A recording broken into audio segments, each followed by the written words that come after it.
ಭೀಮನ ಬಲ ನಮಗಿದೆ. ಕೃಷ್ಣ ಚಾಣಕ್ಯತೆ ಇದೆ. ಧರ್ಮರಾಯನ ಧರ್ಮ ಬೋಧನೆ ಇದೆ. ಹಾಗೆ ಇವತ್ತಿ ಬಂದ್ರೆ ಸಂಗೊಳ್ಳಿ ರಾಯಣ್ಣನ ಶೌರ್ಯ ಇದೆ. ಕಿತ್ತೂರು ರಾಣಿ ಚೆನ್ನಮ್ಮನ ಕರುಣೆ ಇದೆ. ಎಲ್ಲವೂ ಈ ನೆಲದಲ್ಲಿರ್ತಕ್ಕಂಥ ಈ ಸಂದರ್ಭದಲ್ಲಿ 78 ಸ್ವತಂತ್ರ ದಿನೋತ್ಸವವನ್ನು ಕಳೆದು 79ನೇ ಸ್ವತಂತ್ರೋತ್ಸವಕ್ಕೆ ನಾವು ಕಾರ್ಯರ್ತಕ್ಕಂಥ ಈ ಶುಭ ಸಂದರ್ಭದಲ್ಲಿ ಈಗಾಗಲೇ ಅಶೋಕ್ ಸಿಗ್ಗಾವಿನವರು ಹೇಳಿದಾಗ ನಾವು ಇಬ್ಬರು ಮಹನೀಯರನ್ನ ಇವತ್ತು ನೆನಪು ಮಾಡ್ಕೊಳ್ಳೇಬೇಕಾಗ್ತದೆ. ನಮ್ಮ ಜೊತೆಗಿದ್ದು ನಾವು ಕಂಡೇರದೇ ಇರ್ತಕ್ಕಂಥ ಸ್ವತಂತ್ರ ದಿನೋತ್ಸವದ ಆ ಸ್ವತಂತ್ರ ದಿನದ ಆ ಸಂಗ್ರಾಮದ ಅನೇಕ ಘಟನೆಗಳಲ್ಲಿ ನಮಗೆ ಕಣ್ಣಿಗೆ ಚಿತ್ರಣ ಕಟ್ಟುವ ಹಾಗೆ ಹೇಳ್ತಕ್ಕಂಥ ಹಿರಿಯರು ಬಿ ಕಿಶನ್ ರಾವರು ನಮ್ಮ ಮಧ್ಯೆ ಇಲ್ಲ. ಬಹಳ ನಮಗೆ ನಿಜವಾಗ್ಲೂ ಕೂಡ ಇದೊಂದು ದುಃಖದ ಸಂಗತಿ. ನಾನು ಅಭಿಮಾನ ಪಡ್ತೇನೆ. ಅವ್ರ ಜೊತೆ ಈ ವೇದಿಕೆಯನ್ನು ಹಂಚ್ಕೊಳ್ತಿದ್ದೆ. ಅವರು ಅವಾಗ ಯಾವ ರೀತಿ ಸಂಗ್ರಾಮದ ದಿನಗಳಿದ್ವು,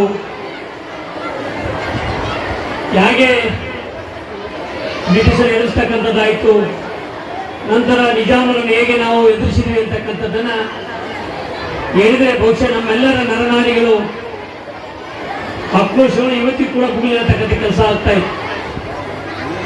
ಇದು ಇವತ್ತು ಅವರು ನಮ್ಮ ಮಧ್ಯೆ ಇಲ್ಲ. ಮತ್ತೊಬ್ಬರು ನಮ್ಮ ಭಾಗದ ಕಲ್ಯಾಣ ಕರ್ನಾಟಕದ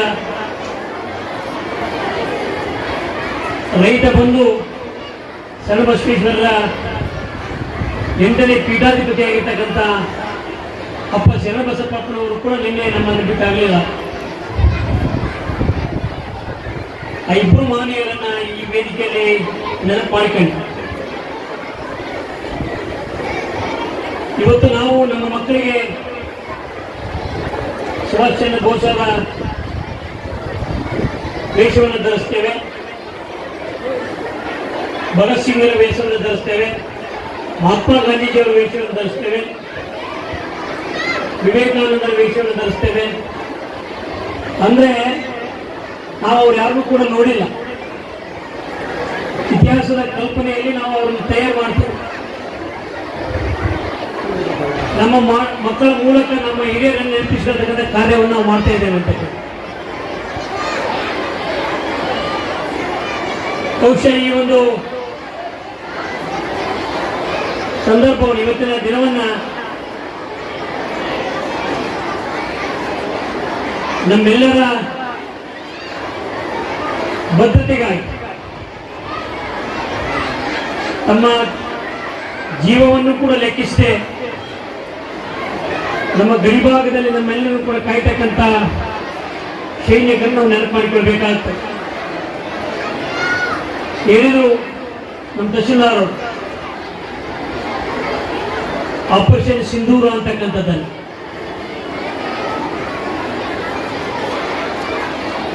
ನಮ್ಮ ಹೆಣ್ಣು ಮಕ್ಕಳಿಗೆ ನಾವು ತಾಯಿಯ ಸ್ಥಾನವನ್ನು ಕೊಟ್ಟಿದ್ದೇವೆ. ಈ ಭೂಮಿಗೆ ನಾವು ಭೂಮಾತೆ ಅಂತ ಕರಿತೇವೆ, ನೀರಿಗೆ ಗಂಗಾ ಮಾತೆ ಅಂತೇವೆ. ಎಲ್ಲದಕ್ಕೂ ಕೂಡ ನಾವು ತಾಯಿಯ ಸ್ಥಾನವನ್ನು ಕೊಟ್ಟಿದ್ದೇವೆ. ಜಾತಿಯ ಹೆಸರಿನ ಮೇಲೆ, ಧರ್ಮದ ಹೆಸರಿನ ಮೇಲೆ 26 ಜನ ಭಾರತೀಯರನ್ನ ಕಗ್ಗೊಲೆಗೈದು ಆ ತಾಯಿಯ ಸಿಂಧೂರಗೊಳಿಸತಕ್ಕಂಥ ಆ ಭೀಕರ ಘಟನೆಯನ್ನು ನಾವು ನೆನಪು ಮಾಡಿಕೊಂಡ್ರೆ ಅದು ನಮ್ಮ ನೆಲದಲ್ಲಿ, ನಮ್ಮ ದೇಶದಲ್ಲಿ ಭಯೋತ್ಪಾದಕರು ಏನು ಉಗ್ರವನ್ನ ಕ್ರೌರ್ಯವನ್ನು ಮೆರೆದ್ರು ಬಹುಶಃ ನೆನಪು ಮಾಡಿಕೊಂಡ್ರೆ ನಮ್ಗೆಲ್ಲರೂ ಕೂಡ ಬಹುಶಃ ಉಕ್ಕು ಬರ್ತದೆ. ಅಮೂಲ್ಯವಾಗಿರ್ತಕ್ಕಂಥ 28 ಜನ ನಮ್ಮ ನಾಗರಿಕರನ್ನು ನಾವು ಕಳ್ಕೊಂಡಿಲ್ಲ ಅಂತಕ್ಕಂಥ ದುಃಖ ಕೂಡ ಒಂದು ಕಡೆ ಆಗ್ತದೆ. ನಾನು ಈಗಾಗಲೇ ಹೇಳಿದ ಭರತ ಭೂಮಿಯಿಂದ ಯಾವ ರೀತಿ ಅಂತಕ್ಕಂಥದ್ದನ್ನು ಜಾತಿ, ಮತ, ಧರ್ಮ, ಪಂಥ ಎಲ್ಲವೂ ಕೂಡ ನಮ್ಮಲ್ಲಿದ್ದರೆ ಅದು ನಮ್ಮ ಮನೆಯೊಳಗೆ ನಾವು ಆಚರಣೆ ಮಾಡಬೇಕು. ದೇಶದ ಐಕ್ಯತೆ ಬಂಧನ ಮೇಲೆ ಕೂಡ ಒಂದಾಗಬೇಕು ಅಂತಕ್ಕಂಥದ್ದು. ಈ ದೇಶ ನಾವು ಜಾತ್ಯತೀತ ಪದವನ್ನು ನಾವು ಉಪಯೋಗಿಸಿದ್ದೇವೆ. ಸಂವಿಧಾನದ ಮೂಲಕ ನಾವೆಲ್ಲರೂ ಕೂಡ ಕಂಡುಕೊಂಡಿದ್ದೇವೆ. ಇಂತಹ ದೇಶಕ್ಕೆ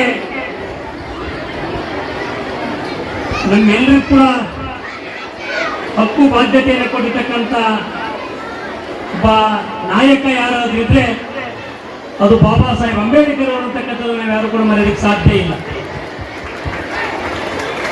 ಉತ್ತಮವಾಗಿರ್ತಕ್ಕಂಥ ಸಂವಿಧಾನವನ್ನು ಇಲ್ಲಿ ಕಲ್ಪಿಸಿಕೊಡೋದ್ರ ಮೂಲಕ ಪ್ರತಿಯೊಬ್ಬ ನಾಗರಿಕರಿಗೂ ಕೂಡ ತನ್ನದೇ ಆಗಿರ್ತಕ್ಕಂಥ ಹಕ್ಕನ್ನ, ಸ್ವತಂತ್ರವನ್ನ ಹೊಂದೋದಕ್ಕೆ ಸಾಧ್ಯ ಆಯಿತು ಅಂತಕ್ಕಂಥದ್ದು ನಾವು ನೆನಪು ಮಾಡಿಕೊಳ್ಬೇಕಾಗ್ತದೆ. ಆ ಎಣ್ಣೆನ ಒಳಗಡೆ 28 ಮಂದಿ ನಾವೇನು ಕಳ್ಕೊಂಡ್ವಿ. ಬಹುಶಃ ದೃಶ್ಯವು ಇವತ್ತು ಕೂಡ ನಮ್ಮ ಕಣ್ಮುಂದಿದೆ. ಭಯೋತ್ಪಾದಕರು ಒಳದ ಮೂಲಕ ಹೇಳಿದ್ರೆ ನಿಮ್ಮನ್ನ ಕೊಲೆ ಮಾಡೋದಿಲ್ಲ, ಹೋಗಿ ಮೋದಿಜಿಗೆ ಹೇಳ್ರಿ ಮಾತನ್ನ ಅಂತಕ್ಕಂಥ ಧಾಷ್ಟ್ಯದ ಮಾತುಗಳನ್ನು ಆಡಿರ್ತಕ್ಕಂಥ ಸಂದರ್ಭದಲ್ಲಿ ಬಹುಶಃ ನಮ್ಮೆಲ್ಲರಿಗೂ ಒಂಥರಾಗಿರ್ತಕ್ಕಂಥ ಕಾರ್ಮೋಡ ಕವಿದಿತ್ತು. ಯಾಕೆ ಮುಂದಿನ ಬದುಕು ಏನಾಗ್ತದೆ ಅಂತಕ್ಕಂಥದ್ದನ್ನು. ಆದರೆ ಮೋದಿಜಿಯವರ ನೇತೃತ್ವದ ಕೇಂದ್ರ ಸರ್ಕಾರ ನಮ್ಮೆಲ್ಲ ಸೇನಾಧಿಪತಿಗಳನ್ನ ದಂಡನಾಯಕರನ್ನು ಕರೆಸಿ ಅವರಿಗೆ ಸರ್ವ ಸ್ವತಂತ್ರವನ್ನು ಕೊಡೋದ್ರ ಮೂಲಕ ನೀವೇನು ಮಾಡ್ತಿರೋ ಗೊತ್ತಿಲ್ಲ, ನಮ್ಮ ತಾಯಂದಿರ ಸಿಂಧೂರವನ್ನು ಅಳಿಸತಕ್ಕಂಥ ಈ ಸಂದರ್ಭದಲ್ಲಿ ಆಪರೇಷನ್ ಸಿಂಧೂರ್ ಅಂತಕ್ಕಂಥ ಹೆಸರು ನೀಡೋದ್ರ ಮೂಲಕ ಶತ್ರು ದೇಶಕ್ಕೆ ಎಚ್ಚರಿಕೆಯನ್ನು ಕೊಡಬೇಕು ಅಂತಕ್ಕಂಥದ್ದನ್ನು ಹೇಳಿದಾಗ ಯಾವುದಕ್ಕೂ ಅಂಜದೆ, ಪ್ರಾಣ ತ್ಯಾಗಕ್ಕೂ ಕೂಡ ಅಂಜದೇನೆ ನಮ್ಮ ಸೈನಿಕರು,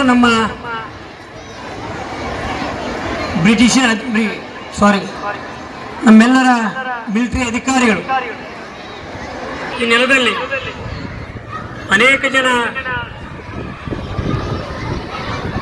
ಪ್ರಜ್ಞಾವಂತರಿದ್ದಾರೆ, ಶೌರ್ಯವಂತರಿದ್ದಾರೆ, ಬಲಶಾಲಿಗಳಿದ್ದಾರೆ. ಆದರೆ ಅವೆಲ್ಲವನ್ನೂ ಕೂಡ ನಾವು ಈ ದೇಶದ ಭದ್ರತೆಗಾಗಿ, ಏಕತೆಗಾಗಿ ನಾವೆಲ್ಲರೂ ಕೂಡ ಅದು ವಿನಿಯೋಗ ಮಾಡೋದ್ರ ಮೂಲಕ ಮಕ್ಕಳ ಭವಿಷ್ಯವನ್ನು ಮುಂದಿನ ದಿನಮಾನಗಳಲ್ಲಿ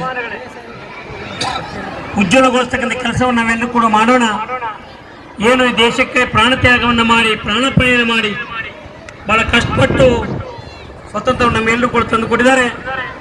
ಅದು ಉಳಿಸ್ಕೊಳ್ತಕ್ಕಂಥದ್ದು ಕೂಡ ಬಹಳ ಮುಖ್ಯ ಇದೆ. ಇವತ್ತು ಸ್ವತಂತ್ರ ಹೆಸರಿನಲ್ಲಿ ಬೇರೆ ಬೇರೆ ಕಡೆ ಸ್ವೇಚ್ಛಾಚಾರ ನೈತಿಕತೆ ಮಧ್ಯೆ ಹೊಡೆದಾಟ ಆಗ್ತಕ್ಕಂಥದ್ದನ್ನು ಕೂಡ ಕಾಣ್ತೇವೆ. ಆದರೆ ನಮ್ಮ ಹಿರಿಯರು ಅವತ್ತು ನಾವು ಅವ್ರು ಕಂಡಿರ್ತಕ್ಕಂಥ ಕನಸು ಭಾರತ ಮಾತೆಯ ಮಕ್ಕಳು ನಾವೆಲ್ಲರೂ ಕೂಡ ಎಲ್ಲರೂ ಒಂದಾಗಿ ಸಾಗಿದರೆ ಮಾತ್ರ ನಾವು ಇವತ್ತಿನ ಜಾಗತಿಕ ಈ ಒಂದು ಕಾಲದಲ್ಲಿ ನಾವೆಲ್ಲೂ ಕೂಡ ಮುನ್ನೋಗೋದಕ್ಕೆ ಸಾಧ್ಯ ಆಗ್ತದೆ. ಇಲ್ಲಿ ಬಡತನ ಇನ್ನೂ ಕೂಡ ಇದೆ, ಕೆಲವೊಂದು ಇನ್ನೂ ಶಿಕ್ಷಣವಂತರು ಕೂಡ ಇಲ್ಲ. ಬಹಳಷ್ಟು ಜನ ಶಿಕ್ಷಣ ಪಡೆದಿದ್ದೇವೆ, ಅದು ಅಲ್ಲೊಂದು ಇಲ್ಲೊಂದು ಇರ್ತಕ್ಕಂಥ ನಾವು ಕಾಣ್ತೇವೆ. ನಾವೆಲ್ಲರೂ ಕೂಡ ಸಂಪೂರ್ಣವಾಗಿರ್ತಕ್ಕಂಥ ಶಿಕ್ಷಣವನ್ನು ಪಡೆದು ನಮ್ಮ ಬದುಕನ್ನು ನಾವು ಸುಗಮಗೊಳಿಸಿಕೊಂಡಾಗ ಮಾತ್ರ ಪರಿಪೂರ್ಣವಾಗಿರ್ತಕ್ಕಂಥ ಭಾರತವನ್ನು ಕಾಣೋದಕ್ಕೆ ಸಾಧ್ಯ ಆಗ್ತದೆ. ಆ ನಿಟ್ಟಿನಲ್ಲಿ ನಾವೆಲ್ಲರೂ ಕೂಡ ಶ್ರಮಿಸೋಣ, ಒಂದಾಗಿ ಒಗ್ಗಟ್ಟಾಗಿ ಭಾರತಾಂಬೆಗೆ, ಈ ಮಾತೆಗೆ ನಾವೆಲ್ಲರೂ ಕೂಡ ಶಕ್ತಿ ತುಂಬತಕ್ಕಂಥ ಕೆಲಸವನ್ನು ಮಾಡಿ ಯಾವ ರೀತಿ ಇದೆ ನೋಡಿ. ಇವತ್ತು ಸರ್ಕಾರ ಕೂಡ ಆದೇಶ ಮಾಡಿದೆ, ಪ್ರತಿಯೊಂದು ಶಾಲೆಗಳಲ್ಲಿ, ಪ್ರತಿಯೊಂದು ಆಫೀಸ್ನಲ್ಲಿ ಕೂಡ ಸಂಗೊಳ್ಳಿ ರಾಯಣ್ಣನ ಊಟಕ್ಕೆ ಪೂಜೆ ಮಾಡಬೇಕು ಅಂತಕ್ಕಂಥದ್ದು. ಬಹುಶಃ ಸಂಗೊಳ್ಳಿ ರಾಯಣ್ಣನ ಜೀವನ ಬಹಳ ವಿಚಿತ್ರವಾಗಿರ್ತಕ್ಕಂಥದ್ದು. ಅವ್ರು ಹುಟ್ಟಿರ್ತಕ್ಕಂಥದ್ದು ಆಗಸ್ಟ್ 15. ನಮಗೆ ಸ್ವತಂತ್ರ ದಿಕ್ಕಿರ್ತಕ್ಕಂಥ ದಿನ. ಅವ್ರ ಕಾಲವಾಗಿದ್ದಾಗ ಅವ್ರು ನೇರಿಗೇರಿಸಿರ್ತಕ್ಕಂಥದ್ದು ಜನವರಿ 26 ನಮ್ಮ ಗಣರಾಜ್ಯೋತ್ಸವ. ಬಹುಶಃ ಅಂತ ಅನೇಕ ಮಾನೀಯರು, ಒಬ್ಬ ಸಂಗೊಳ್ಳ ಅಂತ ಅನೇಕ ಜನ ಮಾನೀಯರು ತಮ್ಮ ತ್ಯಾಗ ಬಲಿದಾನಗಳ ಮೂಲಕ ನಮಗೆ ದೊರಕಿಸಿಕೊಡಿರ್ತಕ್ಕಂಥ ಈ ಸ್ವಾತಂತ್ರ್ಯವನ್ನು ಸ್ವೇಚ್ಛಾಚಾರದ ಹೆಸರಿನಲ್ಲಿ ನಾವು ಅದನ್ನು ಕಳೆಯೋದು ಬೇಡ, ಮಜಾವಾದಿಗಳಾಗೋದು ಬೇಡ. ನಾನು ನನ್ನೊಟ್ಟಿಗೆ ಎಲ್ಲರೂ ಅಂತಕ್ಕಂಥ ಮನೋಭಾವನೆಯನ್ನು ನಾವು ಬದುಕೋದ್ರ ಮೂಲಕ ಭಗವದ್ಗೀತೆ ಹೇಳ್ತಕ್ಕಂಥದ್ದೇ, ನೀನು ಬದುಕು, ನಿನ್ನೊಟ್ಟಿಗೆ ಇನ್ನೊಬ್ಬರನ್ನು ಬದುಕೋದಕ್ಕೆ ಅವಕಾಶ ಮಾಡಿಕೊಡುವಂತಕ್ಕಂಥ ರೀತಿ ಒಳಗಡೆ ನಮ್ಮ ಬದುಕನ್ನು ಸವಿಸೋಣ. ಭಾತೃತ್ವದಲ್ಲಿ, ಸಹೋದರತ್ವದಲ್ಲಿ ಸ್ನೇಹಿತರಾಗಿ ನಾವೆಲ್ಲರೂ ಕೂಡ ಬದುಕನ್ನು ಸಾಗಿಸೋದ್ರ ಮೂಲಕ ಈ ಭಾರತಾಂಬೆಯ ಮುಕುಟವನ್ನು ಮತ್ತಷ್ಟು ಇಡೀ ಜಗತ್ತಿನಾದ್ಯಂತ ಮೇಲೆ ಇರ್ತಕ್ಕಂಥ ವಿಶ್ವಗುರು ಆಗೋದಕ್ಕೆ ನಾವೆಲ್ಲರೂ ಪರಿಶ್ರಮ ಪಡೋಣ ಅಂತಕ್ಕಂಥ ಮಾತನ್ನು ಹೇಳಿ ತಮ್ಮೆಲ್ಲರೂ ಕೂಡ ಮತ್ತೊಮ್ಮೆ 79ನೇ ಈ ಒಂದು ಸ್ವತಂತ್ರ ದಿನಾಚರಣೆಯ ಸಂದರ್ಭದಲ್ಲಿ ಶುಭಾಶಯಗಳನ್ನು ಕೋರಿ ತಮ್ಮೆಲ್ಲರ ಆಶಯಗಳು ಈ ವರ್ಷದಲ್ಲಿ ಈಡೇರಲಿ, ನಮ್ಮ ಮಕ್ಕಳ ಬದುಕು ಉತ್ತಮ ಭವಿಷ್ಯವಾಗಲಿ ಅಂತಕ್ಕಂಥದ್ದನ್ನು ನಡೆಸಿ ತಮ್ಮೆಲ್ಲರೂ ಕೂಡ ವಂದಿಸಿ ಮಾತನ್ನು ಮುಗಿಸಿ